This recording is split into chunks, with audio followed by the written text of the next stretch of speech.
안녕하세요. 신현기입니다. 신문 일면 비교를 시작하겠습니다. 오늘자 신문은 10월 26일자죠. 우리가 이제 이번 주 수업에서는 그러니까 미디어 효과에 대해서 주로 얘기하지 않았습니까? 그러니까 이 의제 설정이라든지 그 다음에 점화 이론이라든지 혹은 프레이밍 이론으로 얘기했죠. 지금까지 우리의 신문 비교는 주로 이제 신문의 논조, 주로 이제 보수 신문과 진보 신문 사이에 어떻게 논조가 다른가, 그 구체적인 내용을 중심으로 했는데, 사실은 이번 강의에서 얘기했다시피 신문이 수용자들에게 영향을 미치는 방식은 그렇게 직접적인 방식도 물론 있지만은 굉장히 어떤 교묘한 방식으로 영향을 미친다는 거죠. 예를 들면 이제 아젠다 세팅 같은 경우는 신문에서 중요하고 자주 다루면은 사람들도 그 독자들도 그것을 중요한 이슈로 생각한다는 그런 이론이었고, 그래서 이른바 전이성 이전, 신문에서 다뤘던 어떤 우선순위가 사람의 뇌로, 수용자의 뇌로 이전된다, 이런 이론이었죠. 점화 이론은 어떤 대상에 대한 어떤 평가를 유도하기 위해서 그것과 연상작용을 이용한다는 거였죠. 그렇죠. 그래서 미국 대통령 선거에서 가령 이러한 인질 사건, 대사관 인질 사건을 자주 보도하면은 사람들의 연상작용에 의해서 강한 대통령, 강한 리더십을 요구하다 보니까 레이건을 지지하는 쪽으로 여론이 움직일 수 있다, 이런 얘기 했었고, 프레이밍과 관련해서는 신문이 어떤 객관적 사실을 자신의 틀로서 취사 선택함으로써 사람들에 하여금 일정하게 어떤 현실을 해석하도록 하는 어떤 해석적 틀을 만들어낸다, 이런 방식을 얘기하지 않았습니까? 그러니까 오늘은 신문 4개를 보면서 그런 미디어 효과 이론을 염두에 두고 어떻게 신문들이 어떤 미디어 효과를 내는지 한번 보는 것도 방법 중에 하나겠습니다. 그래서 오늘 신문을 비교를 한번 해보시죠. 오늘 신문은 보면은 아시다시피 일면탑이 똑같습니다. 사실은 어제 핵심 뉴스는 사실은 이건희 삼성 회장의 별세였죠. 그러니까 모든 신문이 일면에서 이건희 회장의 별세 소식을 다루고 있습니다. 경향신문, 한겨레신문도 마찬가지죠. 근데 이제 재밌는 거는 어떻게 다루느냐, 그 일면 기사를 한번 보시죠. 조선일보는 변방 한국을 세계 인류로 만든 승부사라는 거죠. 중앙일보는 대한민국 초인류 시대연 개척자. 그러니까 사실은 한국의 인류로 만들었다, 이 논지는 사실상 동일하죠. 근데 제가 오늘 신문을 보면서 중앙일보가 이건희를 어떻게 다뤘을까를 굉장히 흥미롭게 봤습니다. 왜냐하면 알다시피 중앙일보는 삼성신문이다, 혹은 삼성과 사실은 이해관계를 같이 한다는 오해, 혹은 뭐 사실일 수도 있죠. 그런 오해를 많이 받았거든요.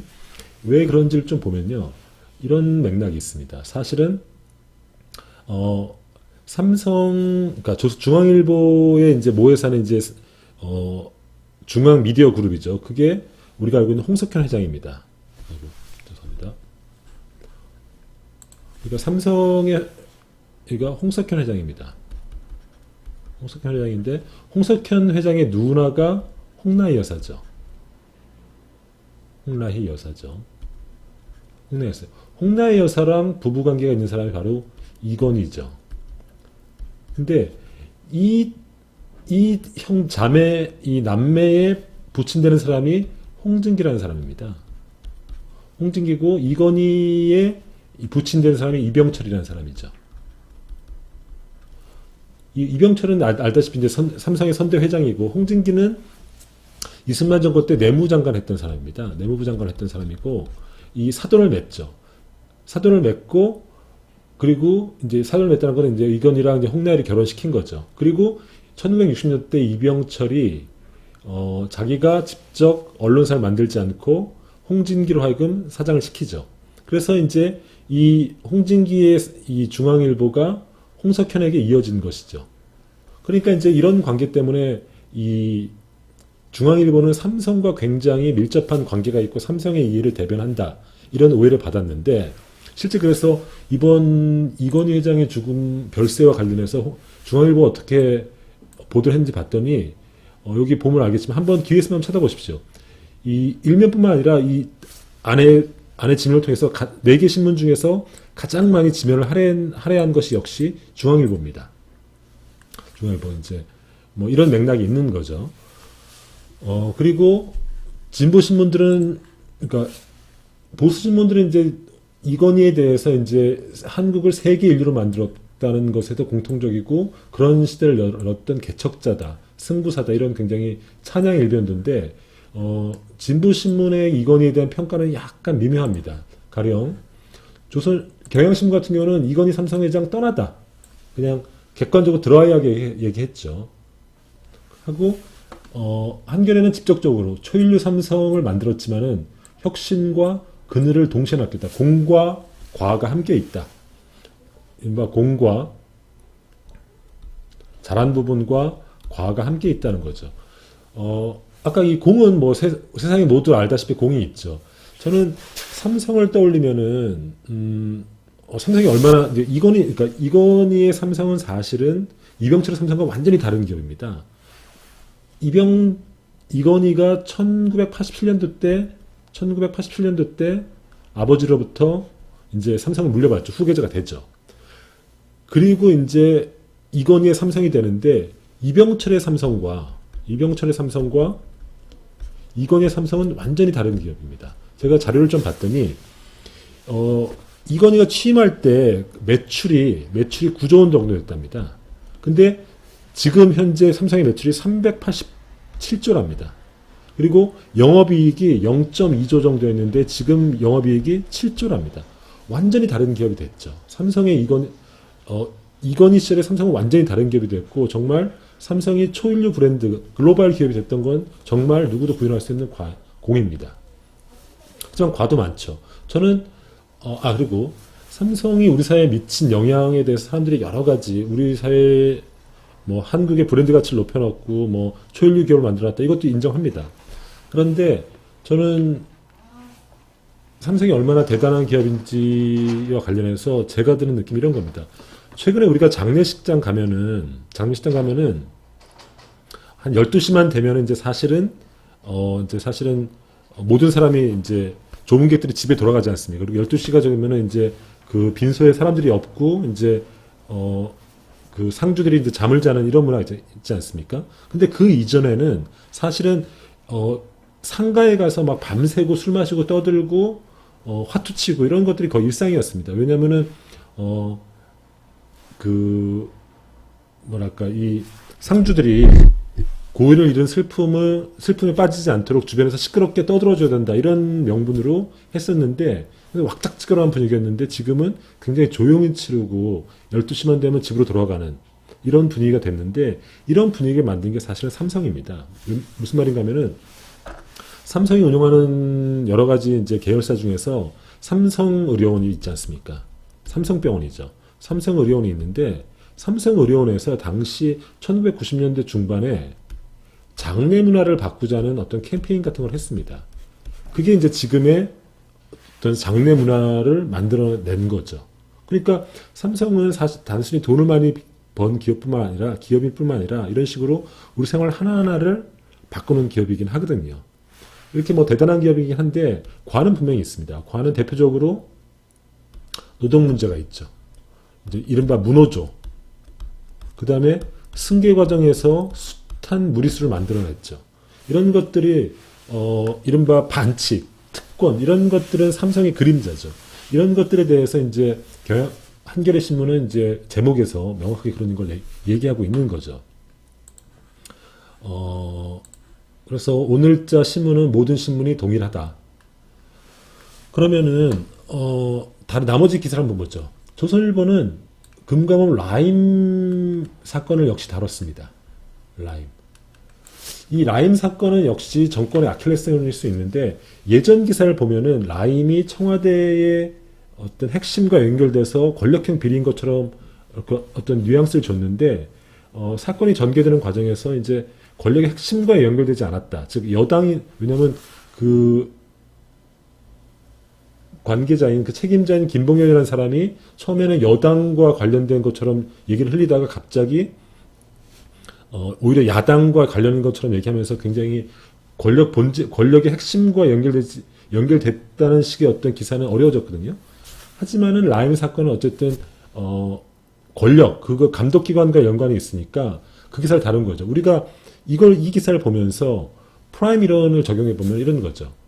라임을 다루면은 연상작용에서 어떤 권력형이라는 연상작용을 일으킬 거고, 이거는 나아가서 청와대 연상시킬 거고, 그 다음에 이거는 문정권과 연상작용이 당연히 우리가 일어나죠.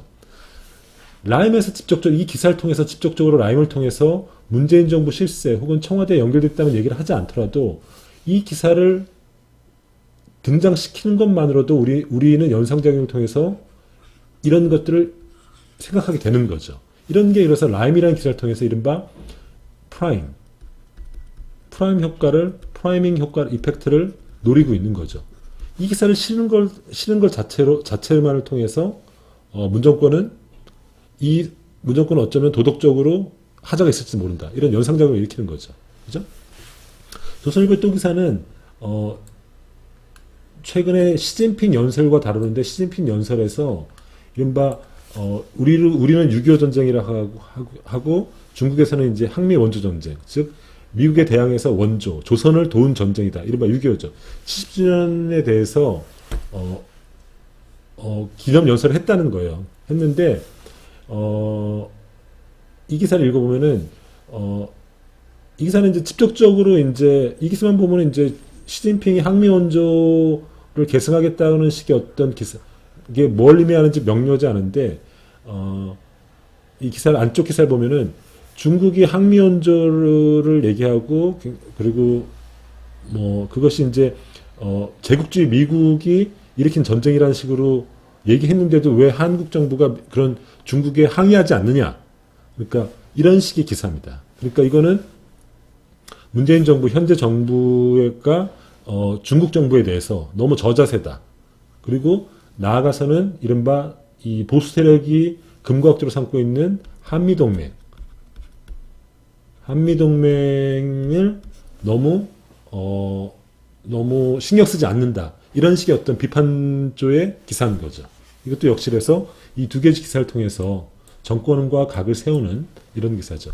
중앙일보의 나머지 기사는 조금 일반적 기사입니다. 중앙일보를 보시다 지금까지 봐서 알지만은 중앙일보는 굉장히 좀 드라이하고 좀 색깔이 없는, 일면에서 별로 색깔이 없는 무미건조한 기사를 실는 경우가 많거든요. 이번에도 이제 독감 백신과 관련된 어떤 기사를 이제 객관적으로 전하는 이런 기사를 실었죠. 진보신문은 어떠냐? 진보신문은, 경향신문 같은 경우는 윤석열 사건을 색한 기사로 실었습니다. 윤석열을. 요쪽 면을. 그리고, 이거죠. 이 기사는 뭐냐면은, 지난주에 제가 지난주에 이제 감금돼 있었는데, 돌아와서 이제 지난 뉴스를 다시 이제 리뷰를 해보니까, 법무부 국감에서 윤석열 발언이 굉장히 화제였더라고요. 이른바 이제, 검찰총장은, 법무부 장관의 부하가 아니다. 이 발언. 근데 이제, 이 경향신문에서 노리는 건 뭐냐면은, 윤석열이 이제, 이 정치를 할 거냐는 의원의 질문에 대해서, 국감장에서 질문에 대해서, 직접적으로 안 한다 이렇게 답변하지 않고 그 가능성을 열어놓은 식으로 답변을 했더라고요. 그것을 통해서 윤석열이 어떤 정치적 노림수가 있다는 식으로 해석을 했더라고요. 그리고 검찰총장은 퇴임 후 정치 안 하는 것이 관행인데 윤석열은 그렇게 하지 않고 있다는 식으로 하고 있죠.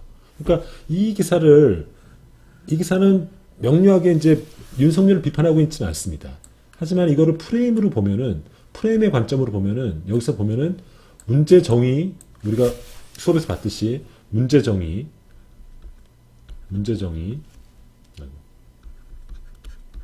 프레임에는 문제정의, 그 다음에 도덕적 판단,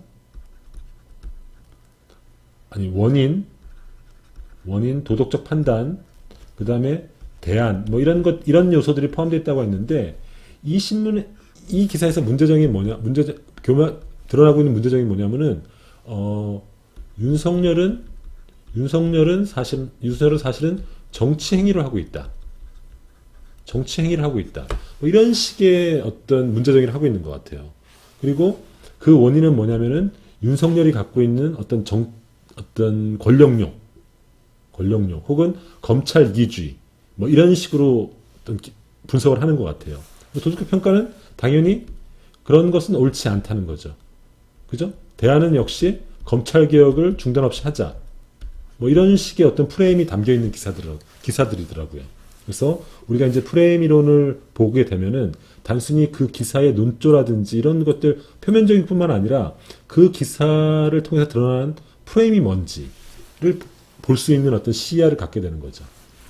그리고 하단 기사는 미국 선거가 어떻게 진행되고 있는지를 전달하고 있습니다. 지금 미국 선거는 뭐 여러분 알다시피 여론조사는 바이든이 이기고 있는데 우리가 2016년도 때 클린턴 효과라는 게 있지 않습니까? 클린턴이 모든 여론조사에서 이겼지만은 이른바 경합주에서 미국은 선거인단으로 이 대통령을 뽑으니까 대중선거 이른바 여론조사는 앞서더라도 경합주에서 지게 되면은 표가 확 넘어가지 않습니까? 그러니까 이제 이번에도 그런 가능성이 있다는 식으로 이제 전달하고 있는 거죠. 한겨레 신문은 이 공수처 문제를 다루고 있습니다. 세 칸 기사로. 공수처는 이제 우리가 검찰개혁, 문재인 정부의 검찰개혁과 관련돼서 중요한 제도적인 개선책으로 공수처가 등장한 거죠. 공수처는 이제 이른바 우리가 검찰의 권력이 너무 강하니까 견제와 균형 원리에 따라서 검찰 권력을 견제할 기구로서 공수처를 설치하는 것이 이제 문재인 정부의 검찰개혁의 중요한 어떤 제도 개선책 중에 하나였죠. 근데 공수처장을 어떻게 선정하냐면은 7명의 추천위원을 둡니다. 그래서 4명은 3명은 정부 쪽 인사고 2명을 여당이 2명을 야당이 하는데 지금까지 국민의당은 아예 이제 추천을 하지 않았죠. 추천을 하지 않아 가지고 공수처를 출범하지 못하도록 했는데 그러니까 이제 여당 쪽에서 법을 바꾸려고 하니까 이번에는 추천을 했어요. 추천을 했는데 이 추천한 2명이 극강 보수라서 공수처장을 아예 임명하지 못할 가능성이 있는 거죠. 왜냐하면은 지금 7명 중에서 지금 법에 의하면 7명 중에서 6명이 동의를 해야 되는데 야당 2명이 반대하면은 이 6명을 충족하지 못하니까 사실은 공수처가 출범할 수 없는 거죠. 그죠? 그러면은 결국 나아가게 되면은 문재인 정부가 추진하는 중요한 검찰개혁 제도 개선안이 공수처가 출범하지 못하게 되고 결국 검찰개혁도 못하게 되니까 문재인 정부는 사실은 아무것도 하지 못하게 되는 이런 현상이 되는 거죠. 그래서 이 문제에 대해서 한겨레는 지적하고 있는 거죠. 그러니까 다른 기사를 썼지만은 기사의 내용은 다르지만은 이 두 기사의 프레임, 이 두 기사가 갖고 있는 프레임은 사실은 제가 볼 때 동일하다고 봅니다. 그 프레임은 뭐냐면은 이른바 검찰개혁 프레임이죠. 검찰개혁 프레임.